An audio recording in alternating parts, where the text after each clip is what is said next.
예, 우리 한 주간 우리 인도받을 말씀은 우리 로마서 우리 9장 30절에서 32절입니다. 로마서 9장 30절에서 32절입니다. 우리 주보 제일 뒤에 나와 있습니다. 우리 한 목소리로 같이 한번 읽어보겠습니다. 그런즉 우리가 무슨 말을 하리요?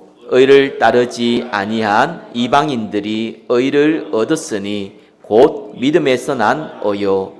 의의 법을 따라간 이스라엘은 율법에 이르지 못하였으니 어찌 그러하냐? 이는 그들이 믿음을 의지하지 않고 행위를 의지함이라. 부딪힐 돌에 부딪혔느니라. 아멘. 믿음의 의를 따라가는 전도자라는 제목으로 말씀 증가하겠습니다. 우리 옆에 분과 인사 나누겠습니다. 믿음의 의를 따라갑시다. 로마서는 조금 어렵다 이렇게 많은 분들이 생각을 하는데 아마 한글 개역개정 성경이라서 좀 그렇게 느껴지는 겁니다. 내용을 읽어보면은 어려운 내용이 전혀 없습니다. 한글을 좀 꼬아놔가지고 이런데 좀 불편함이 있기 때문에 필요하다면은 뭐 현대인의 성경, 현대어 성경 이런 거 좀 읽어보시면은 대략적인 내용을 알게 됩니다. 그리고 이제 개역 개정을 읽으면은 이제 단어에 대한 의미들 또 중요한 성경 구절에 대해서 뉘앙스들을 우리가 좀 많이 알게 됩니다. 로마서를 제가 왜 마태복음하고 바로 로마서로 갔냐 하니까 우리 시간표를 보니까 여기 있는 분들이 다 제자들인데 지금 생각을 좀 바꾸셔야 됩니다. 복음에 대한 생각들이 많이 왜곡되어져 있습니다. 그래서 로마서 1장에서 8장까지는 너무 중요한 성경 구조도 많고 우리가 암송한 성경 구조 많은데 바울이 사실은 중요한 내용을 적다가 복음도 같이 설명한 거예요. 중요한 내용이라는 게 딴 게 아니라 실제로 우리가 살아가는데 두 가지가 굉장히 문제가 옵니다. 예수 믿는 사람이에요. 거의 제가 보기에는 70-80%는 어떤 문제가 오냐니까 예수 믿었으니까 좀 제대로 살아야 되지 않겠냐. 이 갈등이 굉장히 큽니다. 근데 성경은 로마서를 안 읽어본 사람이 이거 착각하거든요. 이거 좋은 거라고. 성경은 뭐라고 얘기하냐니까요. 너희가 율법에 쏘갔다고 얘기합니다. 좋아요. 예수 믿었으니까 아니 불신자도 윤리 도덕 제대로 지키고 살잖아요. 제대로 된 사람들은. 아니 우리는 그 정도 사회 규범부터 해서 윤리 도덕부터 시작해서 성경에 넣으면 마음에 짓는 죄도 다 죄니까 그죠? 그거 제대로 지키고 살아야 될 거 아니겠습니까? 라는 데 빠져버립니다. 그러면 남는 게 뭡니까? 죄책감. 안 되거든요. 허무함. 아니 내가 불신자인데 모르겠는데 예수 믿었는데 왜 이렇게 안 될까? 그래가지고 실제적으로 하나님의 중요한 계획은 다 놓쳐버리고 나는 죄인입니다. 여기 자꾸 빠져버리는 거예요. 그것도 20-30%는 어디에 빠지냐니까요. 에라이 모르겠다 이런 식으로 빠져버려요. 어차피 예수님 다 용서했지 않냐. 회개하면 끝나지 않냐. 이러면서 그냥 불신자보다 더 못한 인생 그냥 살아와 버리는 거예요. 불신자와 똑같이요. 차이점이 있다면 예수 믿는 그 차이죠. 교회에 나온다는 그 차이죠. 그 외에는 없는 거예요. 그냥 그렇게 되는 게 아닙니다. 성령 하나님께서 우리 안에 딱 들어오잖아요. 아니, 우리가 성령 하나님 안에 들어가잖아요. 너희가 내 안에, 내 말이 너희 안에. 들어갔는데 당연히 우리는 인간적으로 본능적으로 거룩해지고자 하는 속성이 있습니다. 그러다 보니까 제대로 살고 싶은 거예요. 여기 함정입니다. 그래서 안 된다고 죄책감이 빠지거나 안 된다고 포기하거나 요래 돼 버리거든요. 이제 로마서는 거기에서 로마서 1장에서 8장까지 계속 얘기하고 있는 거예요. 뭘 얘기하느냐? 거기에 방향 맞추지 말라는 거예요. 너희들은 의롭게 부름받은 사람이기 때문에 죄 속에 거할 수도 없고 그러나 너 안에 죄의 속성이 있기 때문에 태어날 때부터 죄를 안 지고 살 수도 없다. 거기에 포커스를 맞추지 마라. 그 얘기가 로마서 1장에서 8장까지 얘기입니다. 또 9장도 마찬가지 얘기예요. 그래서 저와 여러분들은 하나님의 원하시는 전도 선교의 방향을 맞추어서 살아다 보면은 상대적으로 우리가 윤리, 도덕, 사회, 교분 이런 부분들이 불신자 볼 때도 오히려 더 깨끗해 보이는 정도의 삶은 된다. 뭐 그게 목적은 아닌데 그렇게 될 수밖에 없다. 그 얘기입니다. 자, 그러면서 로마서 8장이 뭘 얘기했냐니까요. 저와 여러분들 하나님 얼마나 사랑하냐. 걱정하지 말라는 거예요. 사망, 생명, 천사, 건세, 현재일, 장래일, 능력, 높음, 깊음, 다른 어떤 피조물도 하나님의 사랑에서 우리를 끊을 수 없다. 예, 거기 로마서 8장까지 얘기였습니다. 자, 로마서 9장은요, 어떤 얘기냐니까, 하나님은 저와 여러분을 약속의 자녀로 불렀는데, 그냥 부른 게 아니에요. 아주 일방적인 은혜로 불렀습니다. 그래서 저와 여러분이 믿음으로 의를 얻었습니다. 그래서 믿음의 의를 따라가라. 그것이 로마서 9장의 핵심 내용입니다. 첫 번째 보겠습니다. 하나님이 부르신 약속의 자녀입니다. 마이크가 좀 울리죠, 그죠? 여기 이제 사람 앞에 있는 분들이 몇 분 없어 버리니까 대박 울려요. 차이가 납니다, 대박. 소리를 다음에 좀 줄이겠습니다. 자, 하나님 부르신 약속의 자녀입니다. 자, 로마서 9장 1절에서 9절까지는 뭐라고 나와 있냐니까 바울이 첫 번째 이스라엘 향한 마음을 먼저 표현했어요. 뭐라고 얘기했냐니까 내가 우리 가족, 우리 친척, 이스라엘 사람 이 고륙들이 구원받는다면은 나는 그리스도에서 끊어져도 괜찮다라고 얘기했습니다. 한마디로 나는 이스라엘 구원시킬 수 있다면 전부 다 내가 지옥 가도 괜찮다 이 얘기거든요. 이건 단순히 내 피부치라서 그런 것이 아니에요. 4절에서 5절을 보니까 그들이 먼저 부름받았기 때문에 그렇습니다. 그러니까 양자됨, 영광, 언약들, 4절에 나와 율법 세우는 것, 예배, 약속들, 조상들도 그들의 것이요 육신으로 하면 그리스도가 그들에게 나셨으니. 그러니까 육신적으로 하나님의 말씀이 이스라엘에게 먼저 갔다는 거예요. 그래서 그들이 먼저 구원받을 수 있는 가장 최적의 환경이라는 겁니다. 근데 그리스도를 거부하고 십자가에 못 박았거든요. 그게 너무 안타깝다는 거예요. 그래서 막 우리 가족 살려야 된다, 우리 가문 살려야 된다 이런 의무로 바울이 얘기한 게 아니에요. 나는 정말 이스라엘 살리고 싶은 이런 마음이다. 난 이방인의 전도자인데 무슨 바울은 뭐 이방인만 전도하고 이스라엘 관심 없네?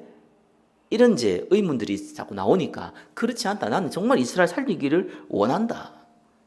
그러나 6절에서 9절까지 뭐랍니까?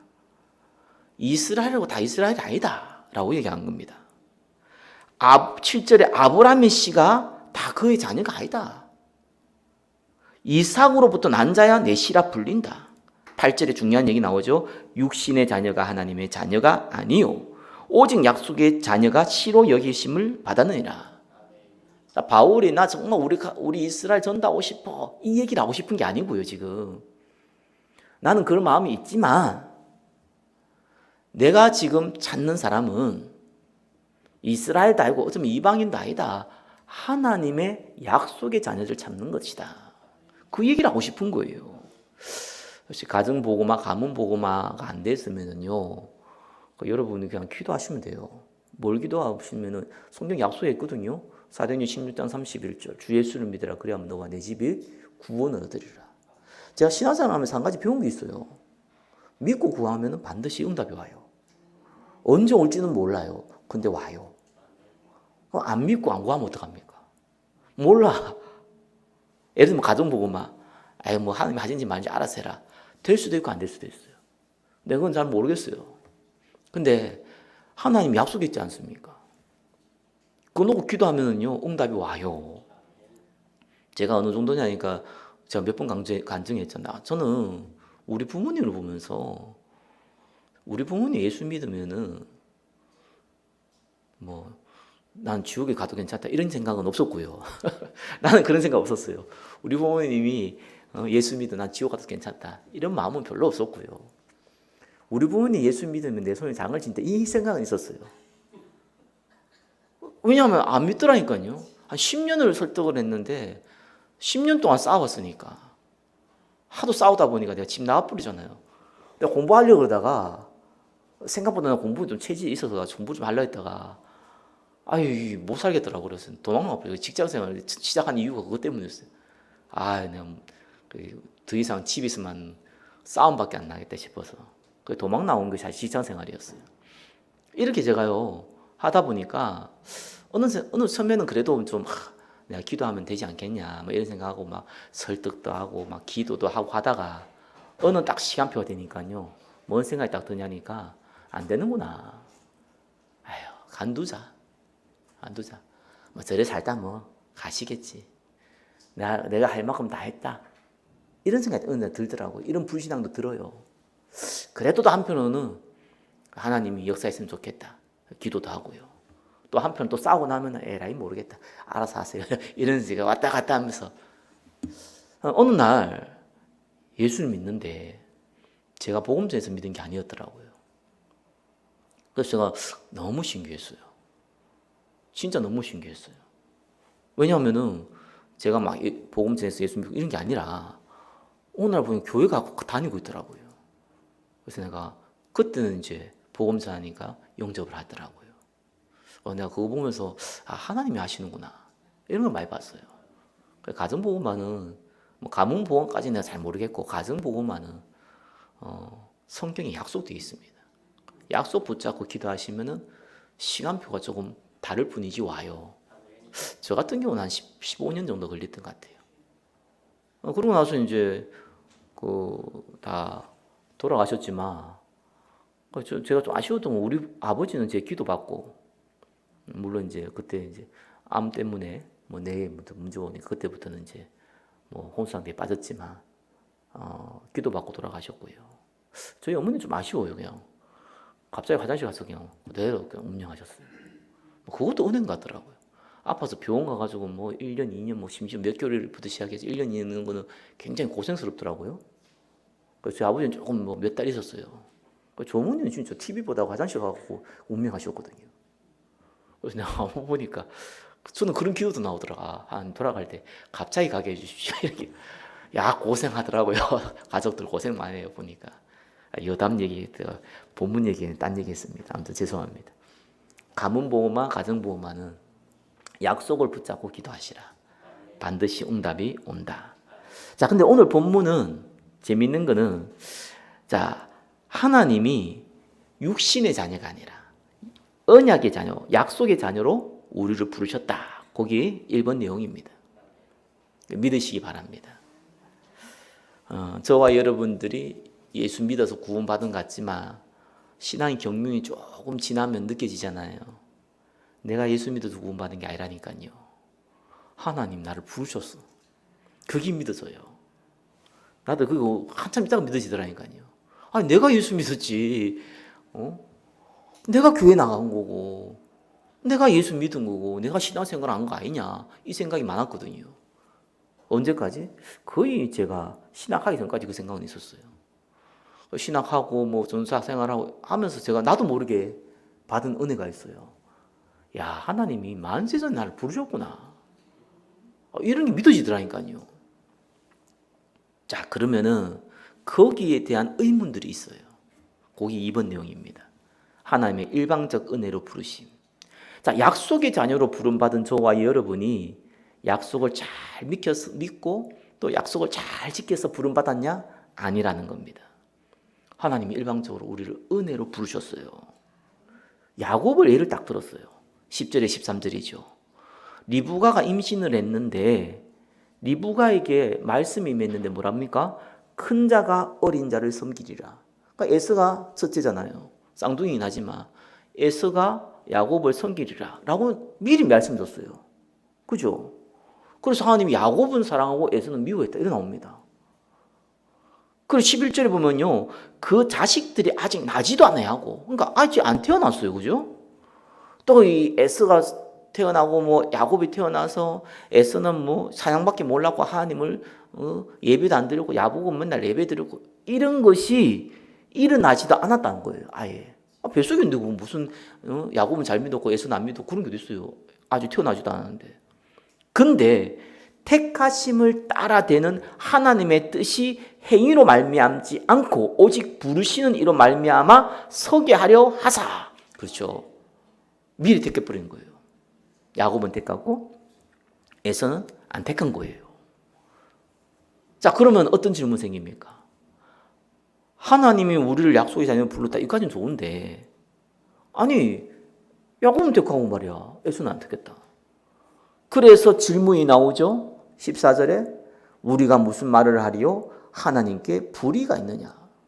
아니 누군 택하고 말이야, 누군 안 택하고 말이야. 불의하지 않냐? 하나님이 공정하지 않지 않느냐? 라는 질문을 할 수 있습니다. 그래서 바울은 단번에 이렇게 얘기하죠. 단번에 하고 그럴 수 없다. 누구는 하나님이 부르시고 누구는 하나님이 유기하시고 우리가 잘 알고 있는 애정론과 관련된 부분이죠. 그래서 구원받기로 애정된 사람은 믿을 필요 없겠네 이런 질문 나오잖아요. 왜요? 믿고 싶지 않아도 애정됐기 때문에 믿을 수밖에 없고 아니 안 믿고 싶어도 믿고 싶어도 애정 안 되었기 때문에 못 믿는 거고 안 믿고 싶은데도 애정되어 있으면 믿으면 되는데 뭐 굳이 우리가 막 애써서 신앙생활 할 필요 있냐? 믿을 필요 있냐? 그냥 우리는 로봇가 아니냐? 우리 의지하고 상관없지 않느냐? 믿고 싶다고 믿어지는 것도 아니고 안 믿고 싶다고 안 믿는 것도 아닌데 그죠? 그 질문을 많은 분들이 답이 없다고 얘기하고 있어요. 성경에 나와 있어 지금. 성경에 로마서 얘기 좋은 내용이 이렇게 다 나와 있어요. 성경에 다 기록되어 있어요. 거기 그래서 14절부터 해서 29절까지 그 내용이 나온 겁니다. 너희들이 예정론을 보고 아니 누구는 선택하고 누구는 선택 안 하고 하나님 정말 이러면 됩니까? 그럼 누구는 뭐 믿고 싶어도 못 믿고 못 믿고 싶어도 믿고 그런 게 어디 있습니까? 라는 질문에 대한 해답이 나와 있습니다. 15절에 뭐라고 나옵니까? 모세에게 이르되 내가 긍휼히 여길 자를 긍휼히 여기고 불쌍히 여길 자를 불쌍히 여기리라. 16절에 원하는 자로 말미암지도 않고 다른 박질하는 자로 말미암지도 아니하고 오직 긍휼히 여기시는 하나님으로 말미암음이니라. 자, 택하심은 하나님의 일방적인 선택이다. 그 내용입니다. 어떤 기준이냐? 우리가 하나님의 깊은 기준은 알 수 없습니다. 왜? 하나님이 이렇게 선택했다는데 왜 그렇게 선택했습니까? 그 이유가 뭡니까? 라고 물을 때에 하나님이 대답을 한들 우리가 알아듣겠습니까? 그래서 그거에 대한 대답이 없어요. 근데 분명한 거는 우리의 기준으로 보면 알 수 있어요. 우리는 예수 믿으면 구원받는 거예요. 그렇죠? 지나고 보니까 하나님 택한 거예요. 우리가 예수를 안 믿으면 어떡합니까? 구원 못 받는 거예요. 그렇죠? 지나고 보니까 하나님 택하지 않은 거예요. 말이 어렵죠? 어렵지 않습니다. 왜 바울이 이 얘기를 했냐? 그래서 애정론도 맞고요. 믿어서 구원받는다는 말도 맞아요. 둘 다 맞는 말이에요.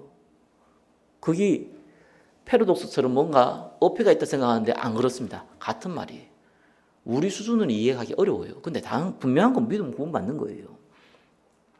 자, 그러면 17절에 바로를 예를 듭니다.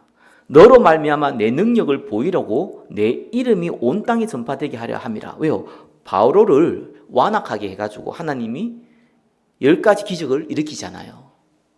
그걸 통해 가지고 하나님의 능력을 보였다는 거예요. 그죠?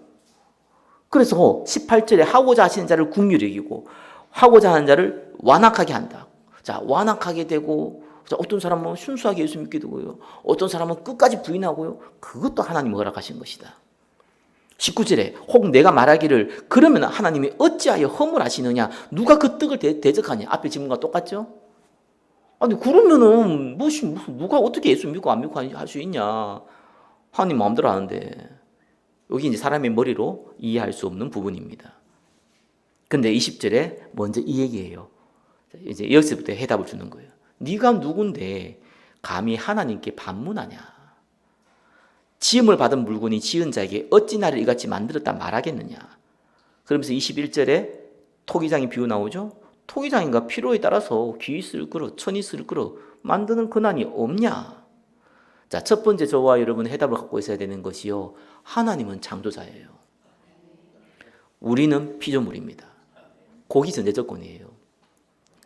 그래서 질문 자체를 할 수가 없어요. 꼭 애가 태어나가서 왜 엄마는, 왜 아빠는 나를 만들으셨어요? 이거 똑같은 질문이에요. 어떡하겠어 그때는. 그러면서 22절에 그의 진노를 보이시고 그의 능력을 알게 하고자 하여 멸하기로 준비된 진노의 그릇을 오래 참으심으로 관용하시고. 이게 무슨 말이냐니까요. 자, 모든 사람은요 제 아래 빠져 있습니다. 진노가 임해요. 사망입니다. 자, 근데 하나님이요 오래 참았대요. 왜? 그냥 가만히 놔두면 지옥 가는 거예요. 그냥 망하는 겁니다. 사단에 잡혀서 완전히 왕종 노릇하다가 귀신 들려서 완전히 마귀 노릇하다가 그냥 지옥 가는 겁니다. 근데 하나님이 하나님의 이 바로 비유 들었죠. 바로 왕을 이 완악하게 만들어 가지고 하나님 능력을 보였잖아요. 그죠? 근데 그러면 바로에게 주어진 혜택은 뭡니까? 어떤 면에서는 그 능력이 완전히 임할 때까지 그 자리를 유지하는 거예요. 시계만 멸망 안 받는 거예요. 지금 죽어야 되는데 사형수인데 조금 더 생명을 연장시켜 준 거예요. 어렵죠 표현이. 좀 쉽게 표현을 못해서 죄송합니다. 자, 23절 보니까 영광 받기로 예비된 그 국률의 그릇, 그 영광의 풍성함을 알게 하고자 하실지라도 무슨 말이야 하리요. 자, 저와 여러분 하나님 부름 받았단 말이에요. 그래서 더 풍성하게 영광을 주기 위해서 딱 준비해가지고 바로 왕이 완악했지만 이스라엘 고통당한 것 같았지만 10가지 기적을 통해서 하나님 살아계신다. 하나님 정말 능력이시다. 하나님 우리와 함께 계시다. 이런 걸 알게 했잖아요. 그렇게 한들 뭐 그렇게 하지. 너희들이 무슨 말을 하겠냐. 창조주신데. 24절에 이 그릇은 우리니 곧 유대인 중에서뿐 아니라 이방인 중에서도 부르신 자니라. 저와 여러분을 그렇게 불렀다는 거예요. 자, 여기에서는요 딱 한 가지 생각해야 돼요. 하나님은 창조주고 우리는 피조물이고. 두 번째 뭘 생각했냐니까 저와 여러분에게 해준 말씀이에요. 이 말씀은 불신자에 해당되는 메시지가 아니에요. 이거는 불신자도 읽을 수 있지만 읽어도 이해 못하고 읽어도 내용도 관심도 없고 읽지도 않아요. 이 내용은. 이건 누구한테 해당되는 얘기냐니까, 누구한테 해주고자 하는 얘기냐니까 저와 여러분처럼 국률이 여김을 받고 의로움을 은혜로 믿음으로 구원받은 자에게 해주는 내용이에요. 불신자한테는 할 필요도 없고 해도 못 알아듣고 관심도 없어요. 그 말은 무슨 말이냐? 저와 여러분이 혜택받은 사람이라는 거예요. 아유, 온놈 태어나 보니까 북한에 태어났네. 그것도 뭐 어떤 저게 공산당 고위 간급 간부에서 태어난 것도 아니고, 그 안에서 좀 비참하게 태어나가지고 비참하게 죽네. 저와 여러분도 어떻게 보면 한국 땅에 태어났네요. 뭐 잘 살지는 못해도 그래도 많은 자유를 누리고 사네요. 저와 여러분이 하나님께 질문하는 겁니다. 하나님, 왜 나를 북한 땅에 안 태어나게 해가지고 나도 고생받아야 되는데 북한 사람만 고생받고 나도 고생 안 받게 합니까? 하나님 불의하지 않습니까? 라는 질문을 한 사람이 있겠어요? 아니, 어느 놈이 로또를 사고 로또 당첨됐어. 그 0.000 몇 프로만 받는 거잖아요. 그러면 땡큐, 아리가또, 감사합니다, 할렐루야 이러지. 왜 다른 사람은 로또 당첨 안 되고 내 혼자만 당첨됐습니까? 하나님 이거 억울하지 않습니까? 모든 사람이 당첨돼야 되지. 왜 내 혼자만 로또 당첨됐습니까? 이런 사람 있어요? 없지요. 왜 그렇습니까? 내가 혜택을 받았기 때문에. 저와 여러분이 은혜 받았기 때문에. 저와 여러분이 긍휼의 여김 받았기 때문에. 저와 여러분이 의인이 됐기 때문에. 그런 질문을 왜 합니까? 혜택 받은 자가요. 다만 혜택 못 받은 자를 통해서 보면서 불쌍히 여겨야지. 그게 부럽습니까? 불신자 보면서 부럽습니까? 영원히 지옥 갈 것 같은 거, 나는 구원 받았는데 니는 구원 못 받았으니까 하나님 너무 억울합니다. 나도 지옥 갈랍니다. 이런 사람 있습니까? 그럴 수 없는 거잖아요.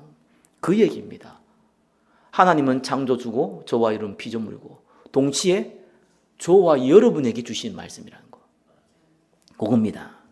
그래서 25절에 호세아 글에 이르기를 내가 내 백성이 아닌 자를 내 백성이라 사랑하지 아니한 자를 사랑한 자라 부르리라 너희는 내 백성이 아니라 한 그곳에서 그들이 살아계신 하나님의 아들이라 일컬음을 받으리라. 그죠? 유대인이 복음을 안 받았고요. 저와 여러분에게 복음 들을 수 있는 기회가 온 거예요. 그럼 땡큐죠. 그렇잖아요. 딴 사람이 로또 당첨 안 되고 내가 로또 당첨 땡큐잖아요. 감사한 거잖아요. 28절에 29절에 나오죠. 만일 만군의 주께서 우리에게 씨를 남겨두지 아니하셨더라면은 우리가 소돔과 같이 되고 고모라와 같이 되었으리라 함과 같으니라. 무슨 말이냐니까요. 하나님이 누구는 선택하고 누구는 버리고 아닙니다. 그거는 거짓말입니다. 성경 그런 적이 없습니다. 누구는 선택하고 누구는 선택하지 않고예요. 버린 게 아니고 선택을 안 한 거예요. 무슨 말입니까? 하나님이 너는 좋고 너는 나가 이게 아닙니다. 창세기 3장 아담과 하와의 범죄 이후로는 모든 사람이 지하에 빠졌고 모든 사람은 죽었어요. 에베소서 2장 1절 뭐라고 나옵니까? 너희의 허물과 죄로 죽었다. 죽었어요. 죽었기 때문에 저와 여러분이 의지를 가지고 예수를 믿을 수가 없는 거예요. 죽었는데 죽은 사람한테 입 벌려 밥 좀 넣어줄게. 그럼 이 딱 벌려주고 이 밥도 넣고 씹어먹고 안 죽은 거지. 그게 죽은 겁니까? 살아있는 거잖아요. 육신적으로. 영적으로 죽었기 때문에 하나님을 만날 수가 없고요. 하나님을 찾을 수가 없고요. 하나님 앞에 경배할 수도 없는 거예요. 인간이요. 그런데 하나님이 은혜를 줘서 경배하게 만드는 거예요. 누구에게? 저와 여러분에게. 그죠? 근데 만약에 그거조차도 없었으면 어떻게 됐겠습니까? 그러면은 이 세상이 완전 지옥인 거예요. 소돔과 고모라가 되는 거예요. 그나마 저와 여러분을 하나님 불렀기 때문에 이 땅이 온전하다는 거예요. 이 세상이 살아있다는 거예요. 그만큼 저와 여러분이 축복받은 존재다. 그 얘기를 한 겁니다. 그래서 애정론에 대해서 잠깐 정리하자면요. 애정론의 전제 조건이 뭐냐? 인간이 중립이 아니라는 겁니다. 인간이 중립적인 존재가 아니라는 거예요. 인간은 죄 아래, 죽음 아래 있다는 거예요. 그게 첫 번째 전제 조건이에요. 그래서 하나님이 가만히 놔두면 그냥 다 죽는 거예요. 원래 죽었고 영혼이 죽는 거예요. 그래서 전제 조건은 모든 사람이 죄 아래 있고 사망 아래 있다. 그래서 하나님이 어떤 선택으로 선택한지는 우리는 죽고 나서 하나님 가서 물어보면 돼요. 왜냐? 우리 머리는 알려줘도 이해를 못하기 때문에 바울도 안 적어놨고 본인도 몰라요. 중요한 거는 하나님이 저와 여러분에게는 특별하게 은혜를 주셨다는 거예요. 그죠?